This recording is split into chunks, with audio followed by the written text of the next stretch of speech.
starting off at our number 10 spot, we have Ed, Edd, and Eddy. Ed, Edd, and Eddy ran for 5 seasons, and it's been rumored that among all these episodes that were aired, there was one that went missing and was only shown once on TV before it never aired again. The rumor started in 2001, and it was alleged that this missing episode was called The Scarecrow Boy. For a short summary of the episode, Sarah puts on a play, her own version of The Wizard of Oz, casting herself as Dorothy, Jimmy as the Tin Man, Eddy as the Cowardly Lion, Ed as the Scarecrow, and Double D as the director. After rehearsing, Sarah becomes so mad at Ed for messing up his lines that she decides to lock him out of the house. Since he was in his costume when this happened, the other kids in the neighborhood began making fun of him, calling him Scarecrow Boy. Even crazier, every time he is called Scarecrow Boy, he becomes stiffer, eventually turning into one. There's pretty much no evidence that this episode ever existed, other than fans claiming that they once watched it on TV. Moving on to number 9 now, we have Squidward's Suicide.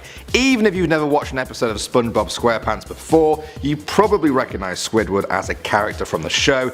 He's a sort of grouchy foil to SpongeBob's happy plans, but in this lost episode things took a much darker turn. In 2010, a user posted a creepypasta online called Squidward's Suicide. He claimed he had seen this lost episode during his internship at Nickelodeon Studios. At first they assumed it was just an office prank, but realized they were wrong as soon as they played it. The scene showed Squidward sitting alone on a bed while disturbing music got louder in the background. The scene is spliced with quick flashes of dead children and gore. When it cuts back to Squidward, his face is black with red eyes. Eventually, a strange detached voice tells Squidward to shoot himself with a shotgun. He does just that. He dies and the video ends. Apparently the police investigated all of this, but they couldn't find the culprit who made it, and the video has never surfaced online since. Probably just a creepypasta, but a really good one I think. Next up at number 8 now, we have Man's Best Friend. That's the name of this lost episode of Ren and Stimpy that first aired in 2003. It involved some aspects that the FCC did not agree was suitable for a younger audience. Ren and Stimpy are trained to be better pets. Stimpy is given a cigar-shaped dog treat as a reward. Their owner tells them to not go near the couch, but then says they should so that they can be punished. Ren sort of freaks out and starts sobbing. Stimpy gets yelled at for going on the couch. Their final lesson involves their owner teaching them to protect him. He tells them to attack him with a wooden paddle. Stimpy refuses, but Ren, who's sick of this treatment that day, beats his owner within an inch of his life. The episode was banned and the director lost his job over it. Moving on to number 7 now, we have Dead Bart. According to internet legend, there was a lost episode of The Simpsons from the show's first season. It was entirely written by the show's creator, Matt Groening, who decided to keep it a secret from the rest of his team. Now they say that Matt has the ability to predict the deaths of every guest star who has ever appeared on The Simpsons. He decided to put all of this power on display in this one episode. The episode itself was pretty horrific anyway. It involved Bart dying in a plane accident. The whole family mourned his death for a year, wasting away until they became skeletons themselves. When they visited his grave, every other gravestone belonged to celebrity guests who had appeared on the show before, complete with their name, birth date and death date. And legend says it was very accurate with the people that had already died. Now on top of that, some gravestones even featured people who hadn't been on the show yet. Yeah, that sort of went up a level at the end there. Coming at number 6 now, we have Ed, Edd, and Eddy. This is the story of an episode of Ed, Edd, and Eddy that accidentally aired on Cartoon Network at 5 AM one morning. Legend says that the animation was choppy, the sound was constricted and muffled. A strange VHS line skittered across the screen. The scenery was described as overwhelmingly dark and depressing without changing props and other background objects looking stormy. The characters seemed agitated and angry. They had tears in their eyes. At one point the animation switched to claymation. The quality of the episode deteriorated from that point on, becoming almost unwatchable. The episode ended with Johnny swallowing Naz's head as she kicked and struggled. He held her like this until she went limp. A zoom in on his face revealed he had extremely small and very realistic looking human eyes. The camera then shows Eddy's house and only Eddy's house for the remaining 3 minutes, and then it cuts to black. Next Next up at number 5 now we have Candle Cove. This is a famous creepypasta that was shared in the format of an email conversation on a forum. It starts with one user asking if anyone remembers a kids show called Candle Cove that was on TV in the early 70s. Other users start saying they remember it too, and together they piece together the memories to figure out what the show was all about. Candle Cove revolved around a little girl who imagined herself to be friends with pirates. Their ship was called the Laughingstock, and there was another character called Pirate Percy that got scared a lot. Then their memories got creepier. They remembered the ship was a wooden smiling face with the lower jaw submerged. It looked like it was swallowing the sea. Then there was the villain's sidekick, Horace Horrible. His face was just a handlebar moustache above tall narrow teeth. The real villain though was simply called the Skin Taker, a dirty skeleton wearing a brown top hat and cape, his glass eyes too big for his skull. His mouth never opened or closed, his jaw just slid back and forth. When the girl asked him why this was, the Skin Taker told her it was to grind her skin. Then they remembered one episode where the show faded in from black, the camera cut between the characters' faces, and they were just screaming and screaming. The girl was crying, looking like she'd been through hours of this. The story ended with one of the users saying they had just visited their mum at a nursing home. Now she said she was surprised that they remembered the show because when they were little they used to tell her they were going to watch Candle Cove and then they would just tune in to TV static and watch dead air for 30 minutes. Next up at number 4 now we have Akaruyo Bubbles. That's the name of this Lost Powerpuff Girl episode. For those of you that have never seen the show, it's about 3 manufactured superheroes created by Professor Utonium. The story I read about this episode is truly horrific. It involves a twisted experiment which created a terrifying, murderous version of Bubbles. She attacks the screen and ends up dying in the end of the episode, with people staring at her lifeless, mangled body, but she's then brought back to life, only to stare into the camera with angry red eyes.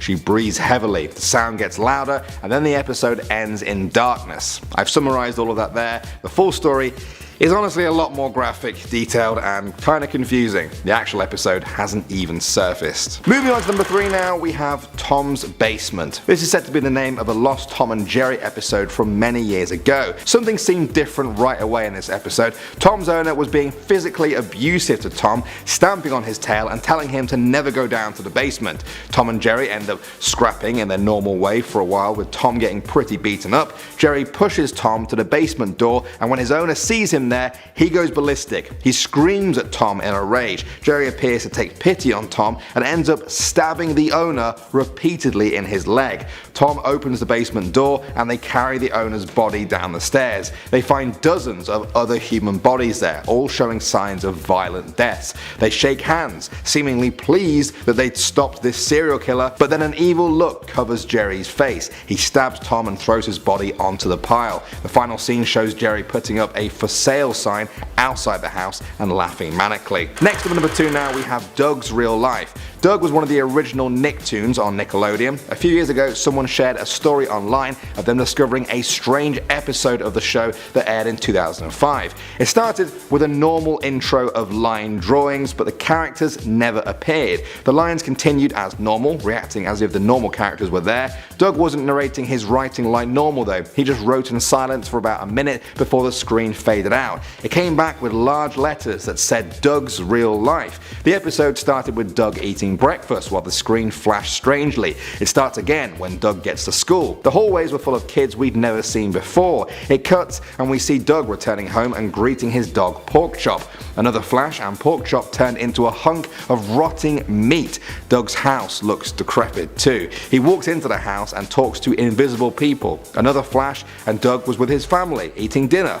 His mum answers the phone. He thought it was the teacher telling her about him flunking the test that day. He imagined them yelling at him, their faces becoming gigantic and then twisted and red.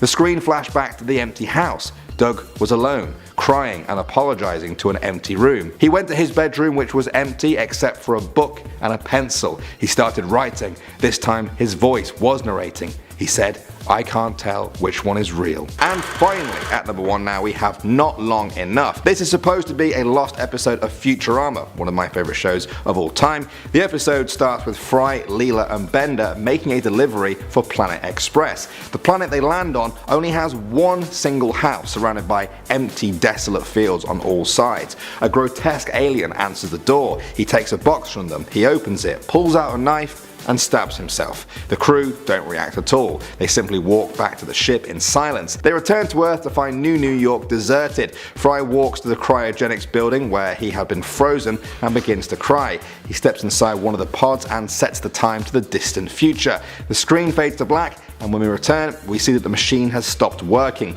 Parts of Fry are decaying. Bone is poking through his skin in several places. "It's what I deserved," he mumbles as he climbs out of the pod. His surroundings are now psychedelic. Strange patterns and colours swirl around him. Eventually, we see that this was all in Fry's mind. His final thoughts before he died. His frozen body is now slumped outside of the cryogenic pod. Bender and Leela walk into the room. Leela says he got what he deserved. She checks her watch and says, "Looks like we need to leave for our next delivery." She takes a knife out of her pocket, places it in a cardboard box and heads to the ship. Coming in at number 10, we have Batman's Flashbacks. Batman the Animated Series still stands as one of the best cartoons of all time, especially when you're talking about superhero cartoons. There is so much about the show that is accurate to the comics, and it helped people in the 90s embrace the darker Batman and make it the new mainstream image. Not to mention it has one of the best versions of the Joker ever seen. And part of what made the show so good is how well it was able to bring in the dark past of Bruce Wayne. Throughout the series, Bruce has flashbacks of his parents being killed right in front of him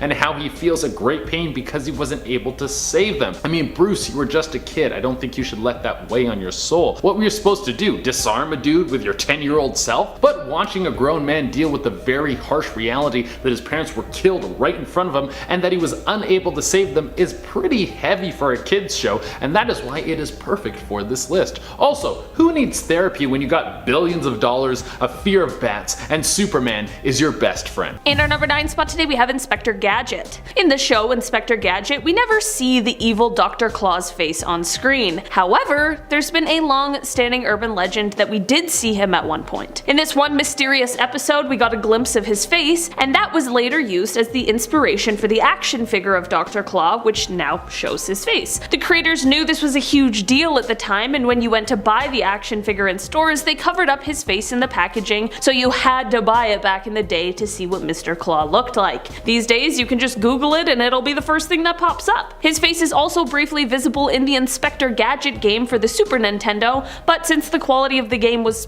pretty bad, we never got a good look until the action figure. In our number 8 spot today, we have Dungeons & Dragons. In the 1980s Dungeons & Dragons cartoon show, there is a famous urban legend that the last episode of the show shared a crazy secret about the entire show that changes everything. The episode itself also reportedly never made it to TV, but some people claimed that it was accidentally aired once. This episode revealed that all of the characters were actually killed in a roller coaster accident, and they ended up in the afterlife. The writer who made the real final episode has denied these claims numerous times, and he even uploaded his script to prove it. In the ending, the kids deliberated after being offered a choice whether to go back to Earth or continue fighting in the D&D world. In our number 7 spot today, we have Gravity Falls. The story with the show Gravity Falls was that allegedly it was supposed to be 3 seasons, but was cut down to only 2 seasons after Alex Hirsch decided he wanted to wrap up the show. Apparently, many fans think that there were a lot of unanswered questions that would have been answered in this rumored 3rd season. The source of this idea comes from a Reddit AMA done after the season 1 finale, where a fan asked how many seasons he'd ideally like the show to last, with Hirsch's response being that he originally considered 3 seasons but now believed that was too much. Hirsch would say many times over the years that the show was never planned to have 3 seasons,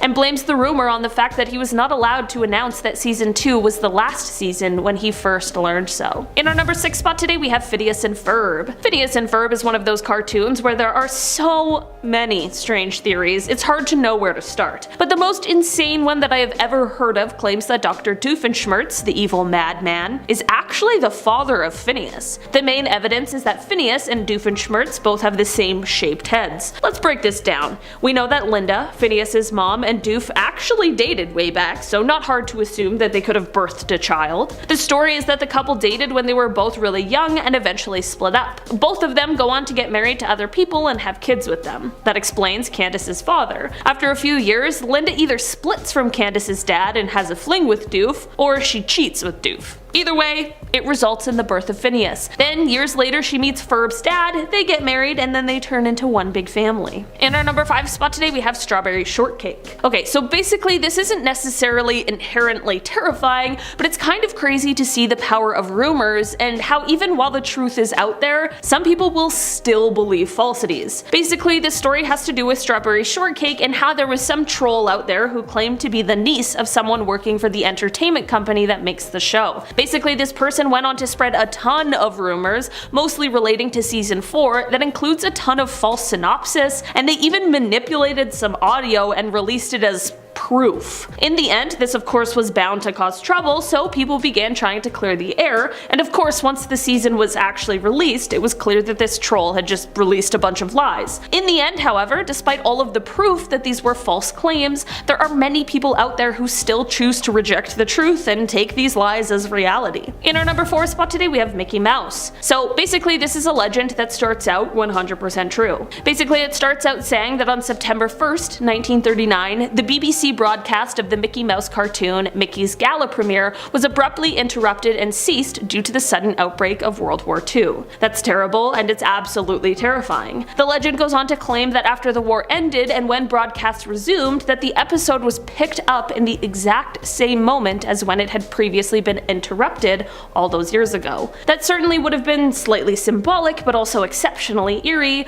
but it turns out that that is not true. While it is true that the cartoon was indeed the last program shown by the BBC before suspension, it aired in its entirety before the interruption in 1939, as well as after the interruption in 1946. It is believed that this legend came from a 1984 documentary which showed exactly what the legend described, but this was likely placed in the documentary for dramatic effect. In our number 3 spot today, we have Gravity Falls 2. For another Gravity Falls urban legend, we have this one that circulated the internet. Basically, it comes in the form of a screenshot that shows Dipper and Mabel with a slender man standing there watching them from behind. Definitely creepy, but turns out that this is in fact not real. The actual episode shows no slender man, and creator Alex Hirsch actually commented on this legend in an interview. He noted that one of the very first times he overheard someone talking about the show after its premiere was when he heard someone telling another person that the legend was true. Despite this rumor not being true at all, there is actually a slender man appearance in Gravity Falls media, and it's a one-panel cameo in the story titled Face It, which is in the graphic novel Gravity Falls Lost Legends. In our number 2 spot today, we have Hey Arnold. Hey Arnold is an absolutely classic cartoon, but this legend surrounding the episode titled Pigeon Man is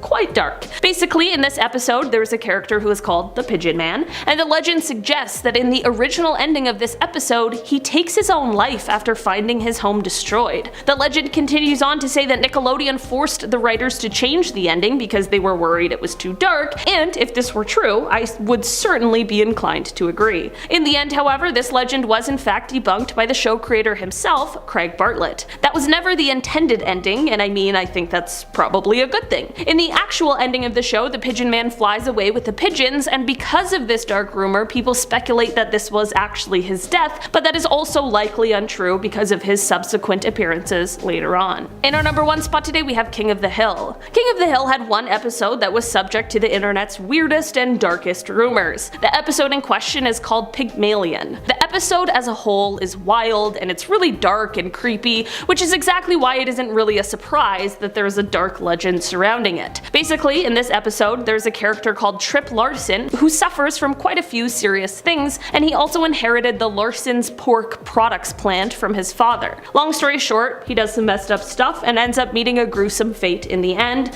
I'll spare you the gory details. So basically, according to urban legend, it says that after Trip's death, while Peggy and Luann are talking in celebrating, you can see an incredibly graphic and dark image of Tripp's body behind them. There is simply no evidence that this ever happened, and it's likely just a really dark story that had its origins somewhere on the internet, but you really just wonder exactly where this sort of thing came from. Starting off at number 10 now, we have suicidemouse.avi. This is the file name of a supposed unseen episode of Mickey Mouse. Originally, people just thought it was a loop of Mickey walking past 6 buildings before the clip faded to black.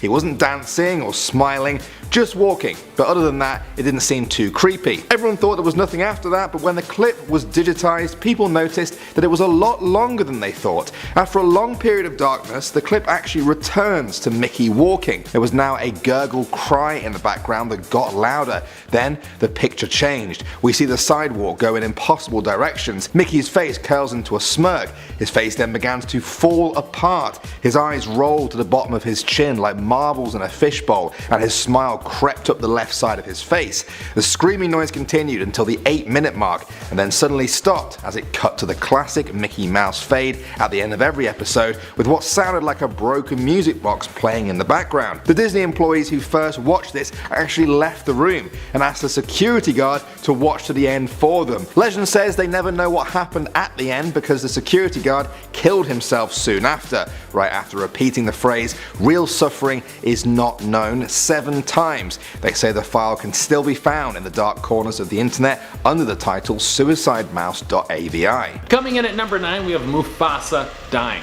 Every kid from the 90s remembers this moment. This is one of the hardest things to watch to this day. If you have never seen Lion King, you have had your time, and I'm about to spoil the whole movie for you. And I don't feel bad about it because there's even been a new live action one that recently came out, so you've had lots of opportunities to see this movie. Get hooked up with like Disney Plus or something like that. But in this infamous scene, the evil Scar manipulates Simba so he ends up caught in a stampede, and then he tells Mufasa that he must go rescue his son. Mufasa saves Simba, but then puts himself in a vulnerable position where Scar comes in and kills him. And then you have a scene where Mufasa is lying on the ground dead, and Simba comes up to his dad's dead body and keeps saying, "Get up." It's hitting me right now. I'm just thinking about it. What the hell? How hard do you have to make me cry, Disney? What's wrong with you? I only have so many tears I can shed in one sitting. Here's a fun story about that movie. I saw this movie in theaters when I was a kid, and a few scenes before Mufasa gets killed, I turned to my mom and I said, "That's like me and Dad." And then boom, he dies, and my mom cried the whole movie.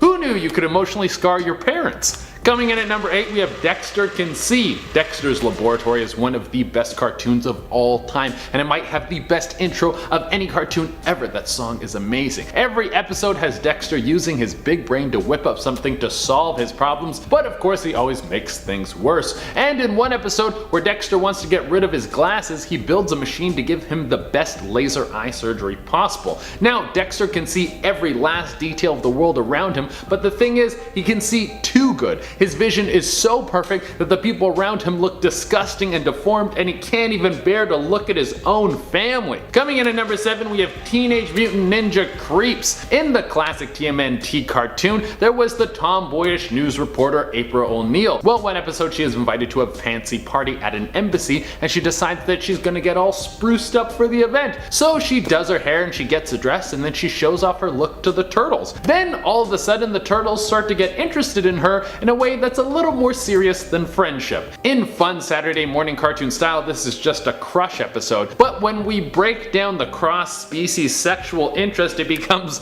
very disturbing. Coming in at number 6, we have the Mr. Meaty Tapeworm. It's got some puppets that have some strange features, and all their faces look like they're bulging out of their heads. And the whole show takes place in a fast food joint that is run so horribly it could ruin anyone's appetite. But in one particular episode, Parker eats some raw meat and gets a tapeworm rummaging around in his insides. Eventually you get to see the tapeworm as it gets fished out of Parker, and the thing is huge. It was like there was an anaconda living inside him. And then you get to see the tapeworm find a new host and crawl down their throat. It sounds like I just described a horror movie to you. Coming in at number 5, we have KATARA Learns Bloodbending. Avatar stands not as just a great cartoon, but as an amazing television show, as it tackles so many issues involving war, famine, greed, and in this particular episode, the acquiring of power. The Avatar gang is on an adventure and they meet a mysterious lady who teaches Katara a new ability. As the Avatar series moves on, we learn that all of the bending techniques can be used to manipulate something more advanced. With fire, we have lightning, earth turns to metal, and in the case of water, it turns to blood. As you can imagine, blood bending a person is pretty much an instant kill. The psychological effect on Katara is serious. It's one of the heaviest parts of the show when Katara breaks down and starts crying. Coming in at number 4, we have SABERTOOTHS Flashbacks. The 90s X-Men cartoon is an absolute home run. It opened up so many kids to the world of mutants, and that world is not always rainbows and lollipops. In one particular episode, Sabretooth and Wolverine put their differences aside, and the two venture up to Canada to revisit some areas they used to know, and this unlocks some pretty dark memories, particularly one where Sabretooth has a flashback about how his dad used to force him to live in a damp, dark basement on a dirt floor because of his mutation, and how his dad would come down and beat him with a 2x4. Oh my god, that's really messed up. Coming in at number 3, we have Batman Beyond Earth Mover. You can't really get more intense than looking at your own parent's dead body. In the episode Earth Mover, a man dies, but through some cartoon magic his corpse is given some superpowers with chemical waste. Being buried in the ground, he is able to use his powers to summon earth golems to send out for his bidding. He's doing this mostly to protect his daughter, and eventually she comes face to face with her father's rotting body that is all juiced up from the chemical spill. That's not something you're going to forget anytime soon. Coming in at number 2, we have the opening scene from Up. This is hands down one of the most screw you moments in anything animated. Like, Pixar doesn't play nice for a second in this movie. They're like, hey, why don't we open up the movie with a couple that actually found true love? They really love each other. And you know what? They're gonna stick it out for each other no matter what happens. They're gonna love each other until the end. They get married and it's a beautiful wedding. All of their friends are there. They build a home together. They really love this home and it brings them so much closer together because they work on it together. This sounds like the most beautiful love story of all time, and it sounds like I'm telling you most of a movie. No, we're only 2 minutes into the movie. Then they have a dream to go on an amazing adventure together, but the house keeps breaking down, so they have to keep taking their savings out to fix the house, and they have to put their dream on hold. So they decide, why don't they start a family? That sounds wholesome, and two people who love each other that much deserve this. Well, it turns out she can't have kids. Are you sad yet? Well, if you weren't, then she gets sick and she slowly dies. And then an old man who really only loved one person in his life is left alone 4 minutes into a movie. Coming into the number 1 spot, we have the Jelly Bean Man from Rick and Morty. Not all cartoons are for kids, and I think Rick and Morty is a perfect example of that. Rick and Morty still stands as one of my favorite shows of all time, but there have definitely been some moments in that show that are a little questionable. Like the episode where Morty gets to pick the adventure. This is the episode Me Seeks and Destroy. Outside of all the other crazy stuff that goes on in the episode, like the Me Seeks coming together in a mob to kill Jerry, there's also a part where Rick and Morty stop at what looks like a mystical tavern. They want to grab a drink and continue on their adventure. Morty steps into the bathroom to take a pee before they leave, and then the Jelly Bean King comes into the bathroom. He seems friendly at first, but then he tries to kiss Morty, and then he attacks Morty, and then Morty has to fight him off and smashes his head in a toilet. The whole scene is super disturbing and makes me so uncomfortable. I think that might be the most disturbing scene in all of Rick and Morty, and this is a show that has people's heads explode on the regular.